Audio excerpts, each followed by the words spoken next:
Hello my friends, and welcome back to another watercolor tutorial. I am trying a few different things this time during this tutorial.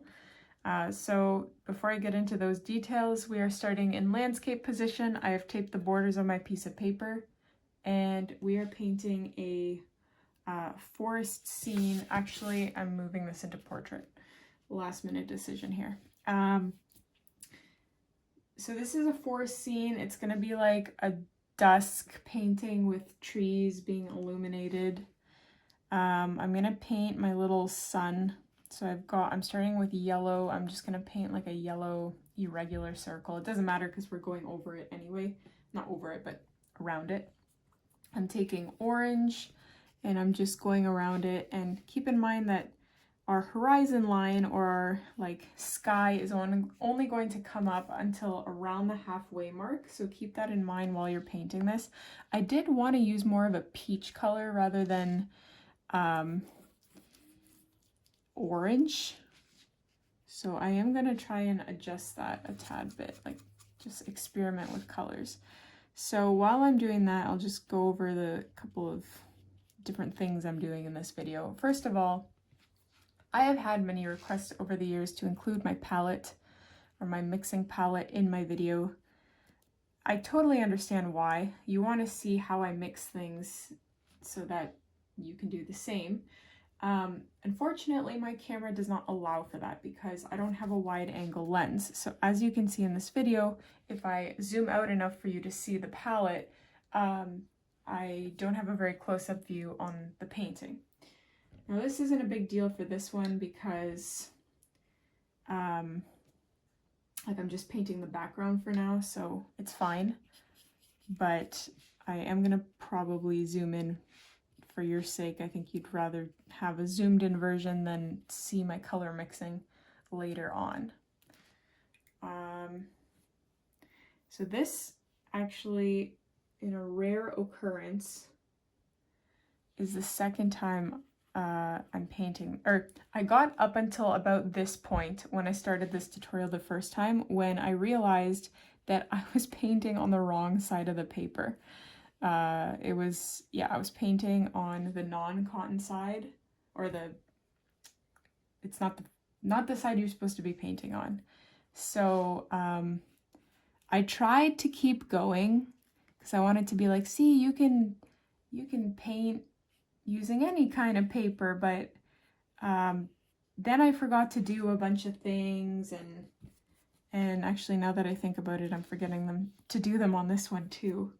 So yeah, I'm just circling my yellow sun with orange, then pink, and then blue, and I want it to be black on the outside, but I wanted to leave like these white,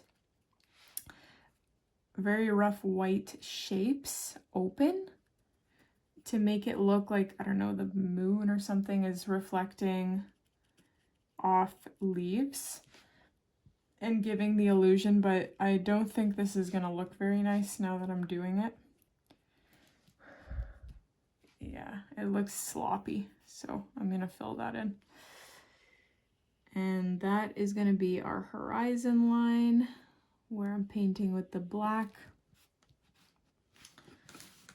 Actually, I'm gonna make it a little bit slanted so that any imperfections are hidden. So far I don't like how this looks. I'm not loving this, but we persist onwards. So I'm gonna let this dry, and then I think I'm just gonna do a second layer. Okay, so this is dry, and I'm just going to do the same thing I did the first time. So I've got my sun, and when I pile darker colors that overlap around one another, I always try to make the lightest color a little bit larger, because when you go over it with another color, it sort of overtakes it a little bit, some of the surface area. So if I made my sun the size I want it to be, then there'd be basically no yellow left as I wrap it with the next color.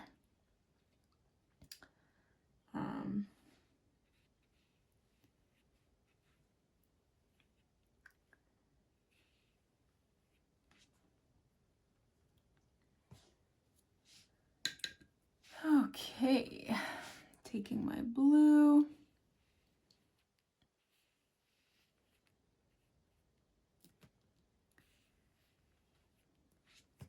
So it has been, oh no, I'm trying not to talk. I'm trying to stick to the tutorial. That was another request that I got many times, was to not get distracted and talk about random things. And, you know, I had many people say this to me in many ways. There were some quite rude ways of telling me that, and then there were some much nicer ways that I'm probably more receptive to, you know. I just feel like you'll get bored. I'll get bored if I just don't talk about things when I'm like doing a very repetitive step. But I'm going to try. I'm going to try for your sake. So here we're just darkening.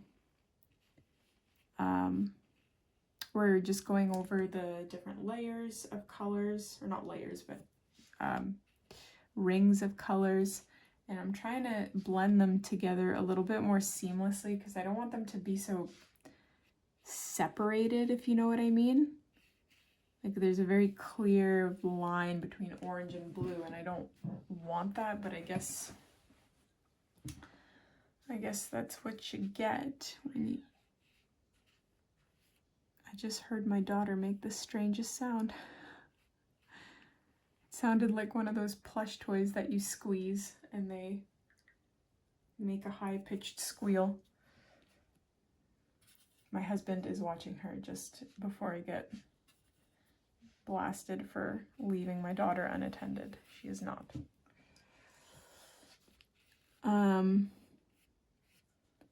Okay, that looks a little bit better, I would say. You can just keep playing with this until you're happy with your gradient. I am actually going to add just a tad bit more black on the borders because it's going to dry in a non-advantageous way. But that should be fine for now. Okay, we shouldn't spend too much like I should have used purple instead of black, in all honesty. I guess I can still do that. Just add like this kind of eggshell purple to make it a little lighter, because we're going to be painting black trees over top and I do want them to somewhat show through. Okay, so I'm happy with that. We should let this dry because we're going to be painting just a color that's darker than the white background to indicate snow. So yeah, let's let this dry and then we'll do the second part. Okay, so the bottom horizon line there is dry, I believe, so I am just going to continue on with the painting despite the fact that the top is still wet. I'm just changing out my water, but because it was very pigmented with yellow, and I don't want my snow to be yellow, so I'm trying to take steps here to prevent that. Now, I always have trouble with this when I'm painting. I'm trying to paint snow, but obviously I can't use white because it's white paper. I'm just gonna take this, wipe this off. I know what you're thinking, guys.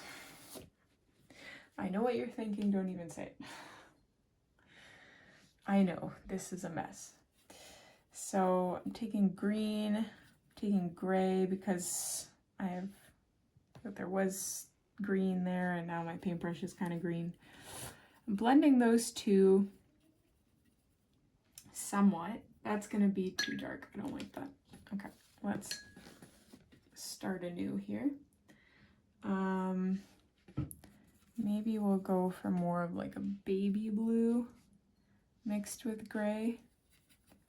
That'll give us more what we want. I think I'm happy with that. And then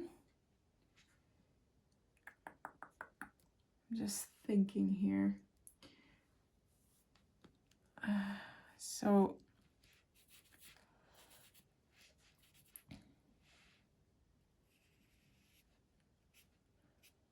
I am trying to figure out what I'm doing.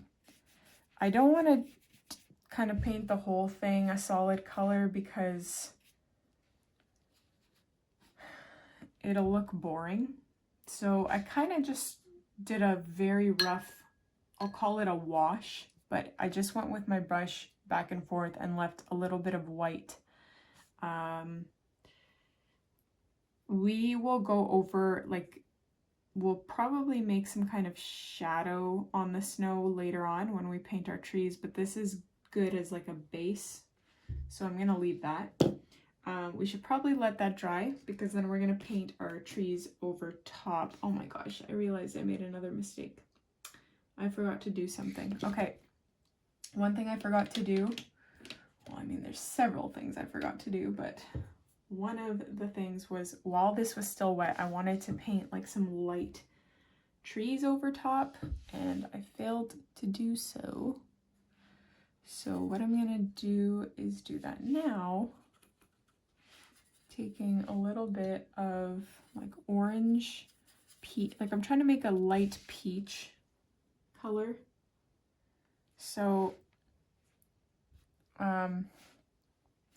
okay, forgive me guys, I really wanted to capture this for you, but I think it's more beneficial if you see this close up.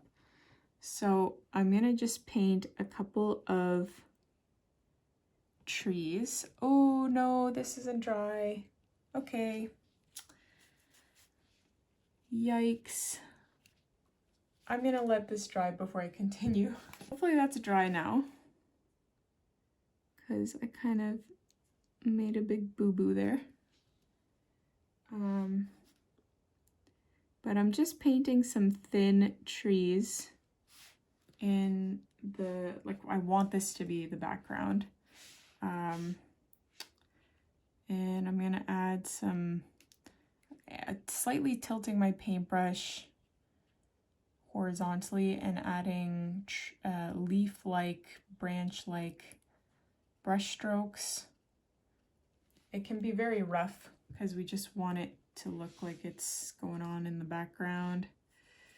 I'm taking a little bit of black and adding that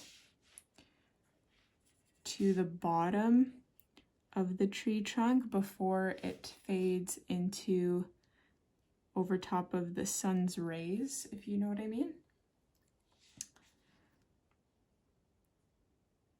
So like so. And then I'm gonna take a little bit of like a blue as well over here. I'm just doing the same thing. And again, horizontally, dabbing some branch-like, leaf-like. Don't have to be too particular about this because this is not going to be the main event. Just something to have there in the background so that it's not super naked looking. Okay, I'm gonna zoom back out a little bit so I can paint kind of the trees over top. So now we're gonna take black watercolor for this portion. And you can paint lots. So sorry, let's let these guys dry because I don't want to paint the foreground trees over top and then it bleed everywhere. So let's let that dry. Okay, so hopefully that is dry. I'm gonna have a couple of, I should have painted this in the previous step, but I'm gonna have just a couple of pure black ones here. And then I'm gonna have some that are slightly larger. And by larger, I mean longer because they begin beyond the foreground and they're also a tiny bit thicker. That's how we show that they are closer to the viewer.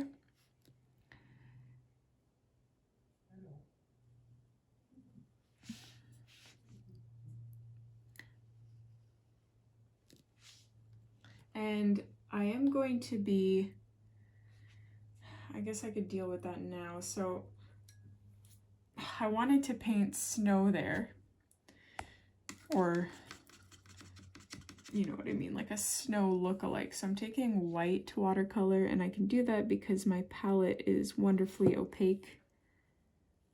And the white will show up over top, which when I first figured that out with this palette, I was very amazed. And I'm just trying to blend out that black, make it look like it's snow. We'll go over this again with white acrylic maybe. And I'm just using the tip of my brush to create kind of like a effortless zigzaggy effect. Because we're gonna have snow going up here, but actually this is maybe opaque enough. You can use acrylic paint though, if your white watercolor is not as opaque. So that's good, the way that that is. And back to the black, because we are going to paint some more trees that are even closer to the viewer. So I'm going to paint one here, just stretches straight up.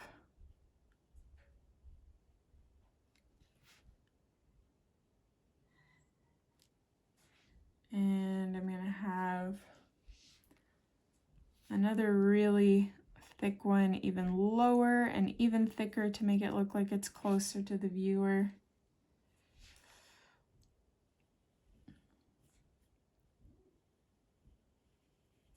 Like so.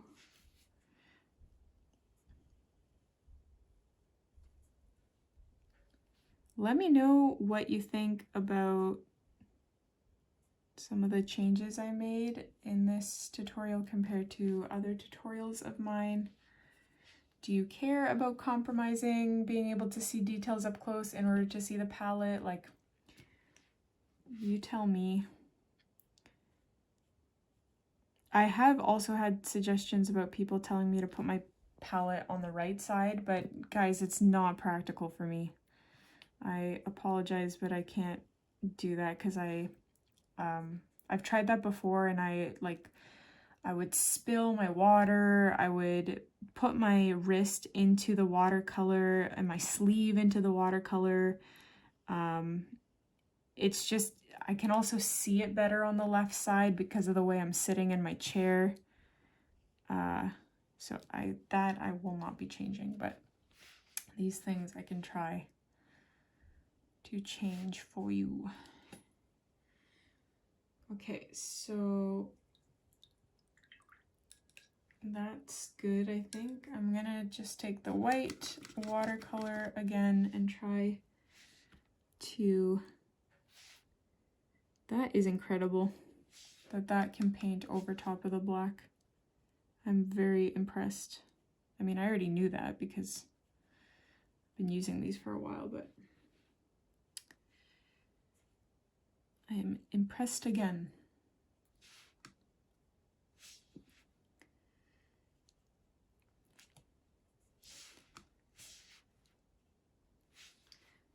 And you want your shadow to kind of come out this way because your sun is over here. Obviously that's going to change if you change the angle of where you painted your sun, but that's pretty straightforward to determine.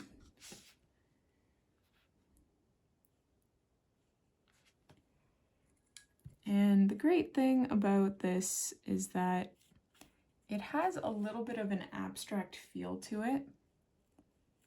So if you, like, this isn't totally perfect, but it's okay because it kind of looks a little abstract.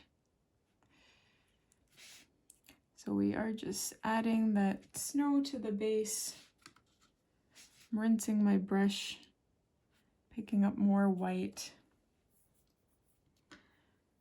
All is good there. I'm gonna take white and just run tip of my brush along the side of the trunk. I kind of wish, before I did that, I wish I went over it with the black again, just to give it a, make the trees darker, but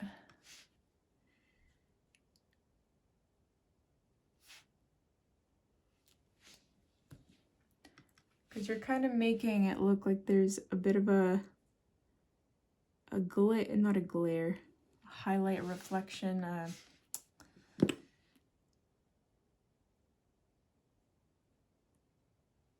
because the sun is shining on. So I'm putting it on the side that is facing the sun. You don't have to put it on all the trees. You don't have to put it on any of the trees if you don't want to. And you can use acrylic paint if you so wish it.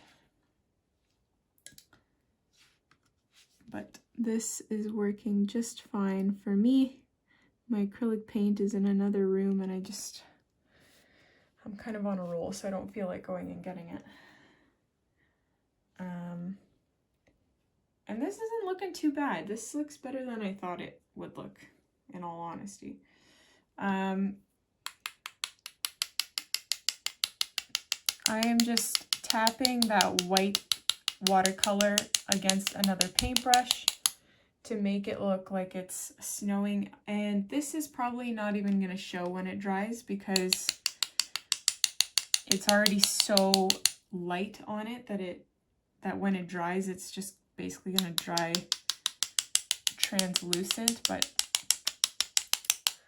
I am trying. Right now it looks nice. A gentle magical snowfall.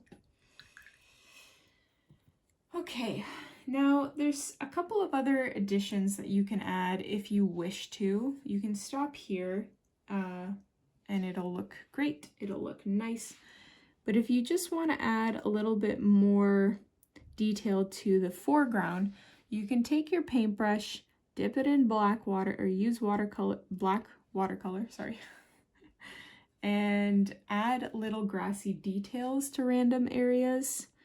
And the idea is to use just the very tip so they come out extremely thin and hair-like. Otherwise it'll sort of look bulky and overtake your foreground, and I don't think you want to do that. Like, this is almost too much here.